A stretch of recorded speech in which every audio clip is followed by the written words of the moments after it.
Hello student, আমি Tapas sir. আজকে এই ভিডিওতে তোমাদের ফোর্থ সেমিস্টারে সিবিসিএস সিস্টেমে যাদের CC8 পেপারের সাপ্লি আছে, তো তোমাদের তো সাপ্লির 5 মার্কস এবং 10 মার্কসের লাস্ট মিনিট সাজেশন দিয়ে দিয়েছি।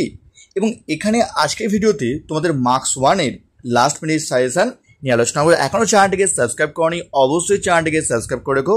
এরকম ভিডিও সবাই পাওয়ার জন্য আগের ভিডিও দেখোনি, তোমাদের একটা প্লেলিস্ট করে দেওয়া আছে ফোর্থ সেমিস্টার সিবিসিএস সিস্টেমে সাজেশন বলে, তোমরা পারলে দেখে নিও। কেমন? তো দেখো, তোমাদের প্রথম প্রশ্ন, মুদ্রণ যন্ত্র আবিষ্কারের সঙ্গে যুক্ত একজন ব্যক্তির নাম লেখো। Johannes Gutenberg. সপ্তদশ শতকে অর্থনৈতিক সংকটের ফলে ইউরোপের কোন অর্থনীতির পতন ঘটে? মার্কেন্টাইল। কোন বস্তুর আবিষ্কার ইউরোপীয় রণকৌশলের পরিবর্তন এনেছিল? বারুদ ও আগ্নেয়াস্ত্রের আবিষ্কার। কেমন? পরের প্রশ্ন, সপ্তদশ শতকের ইংরেজ বিপ্লবকে কোন ঐতিহাসিক পিউরিটান বিপ্লব বলেছেন? Geoffrey Elton. একজন লেভেলার নেতার নাম লেখো। লিলবার্ন। ওয়েনস্ট্যানলি কে ছিলেন? 1640 দশকে দিগার আন্দোলনের একটি বৈপ্লবী গোষ্ঠী দলের প্রধান নেতা ছিলেন কে? ওয়েনস্ট্যানলি। কেপলার কে ছিলেন? জার্মান গণিতবিদ ও জ্যোতির্বিজ্ঞানী ছিলেন এই কেপলার। কেমন? তারপর, টেলিস্কোপ কে আবিষ্কার করেন? গ্যালিলিও। প্রিন্সিপিয়া ম্যাথমেটিকা কে রচনা করেন? Sir Isaac Newton. কোন ফরাসি মন্ত্রী মার্কেন্টাইলবাদী অর্থনীতির সমর্থক ছিলেন? ফরাসি মন্ত্রী কোলবার্ট। শিল্প বিপ্লব কোন দেশে প্রথম হয়েছিল? ইংল্যান্ডে। কেমন? তারপর, কোন বিপ্লবের ফলে ইংল্যান্ডে সাংবিধানিক রাজতন্ত্র প্রতিষ্ঠিত হয়েছিল?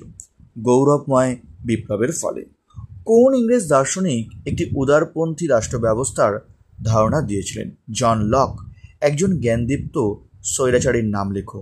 দ্বিতীয় জোসেফ। তারপর, রুশো কে ছিলেন? ফ্রান্সের একজন জনপ্রিয় দার্শনিক ছিলেন যার রচিত গ্রন্থ সোশ্যাল কন্ট্রাক্ট। জোহান গুটেনবার্গ কে ছিলেন? আধুনিক মুদ্রণ শিল্পের জনক ছিলেন এই জোহান গুটেনবার্গ। ভূমধ্যসাগরীয় অর্থনীতির পতনের পর কোন ইউরোপীয় দেশ অর্থনৈতিকভাবে দুর্বল হয়েছিল? উত্তর হচ্ছে স্পেন। কেমন? তারপর, কোন ঐতিহাসিক সপ্তদশ শতকে ইংরেজ বিপ্লবকে শ্রেণী সংগ্রাম হিসেবে দেখেছেন? Christopher hill.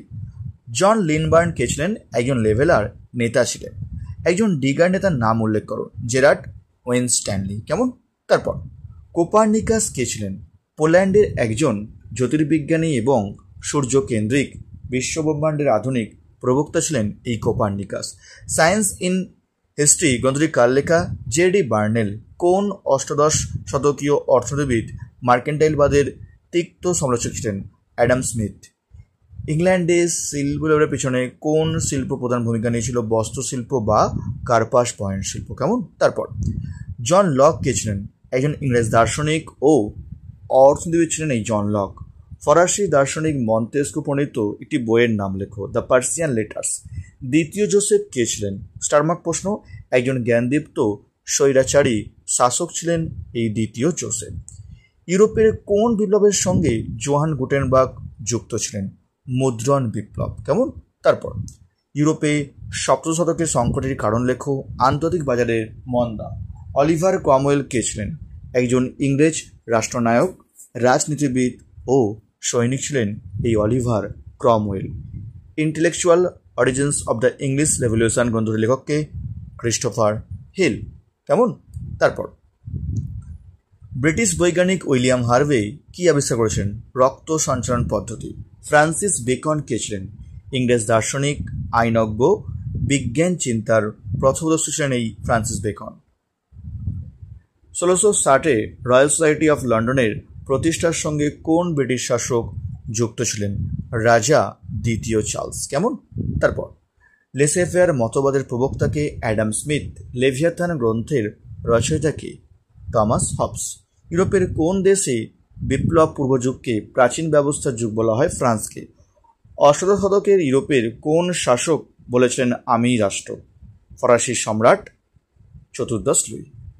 লাইনেস of the অ্যাবসোলিউটিস্ট state গ্রন্থে ঐতিহাসিক পেরি অ্যান্ডারসন কোন রাষ্ট্র ব্যবস্থা রচনা করেছেন? নিরঙ্কুশ। তারপর, ইংল্যান্ডে গৌরবময় বিপ্লবের সময় রাজা কে ছিলেন? রাজা দ্বিতীয় জেমস। 1689-তে সহিষ্ণুতার আইন কোন দেশে প্রবর্তিত হয়েছিল?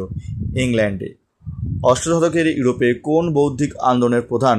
বৈষ্ণব যুক্তিবাদ, জ্ঞানদীপ্ত। জোহান গুটেনবার্গ কোন বইটি প্রথম মুদ্রণ করেন? বাইবেল। কেমন? তারপর, কোপার্নিকাস কি আবিষ্কার করেছিলেন? সূর্যকেন্দ্রিক সৌরজগতের মতবাদ। রবার্ট বয়েল কে ছিলেন? একজন অ্যাংলো আইরিশ প্রাকৃতিক দার্শনিক ও রসায়নবিদ ছিলেন।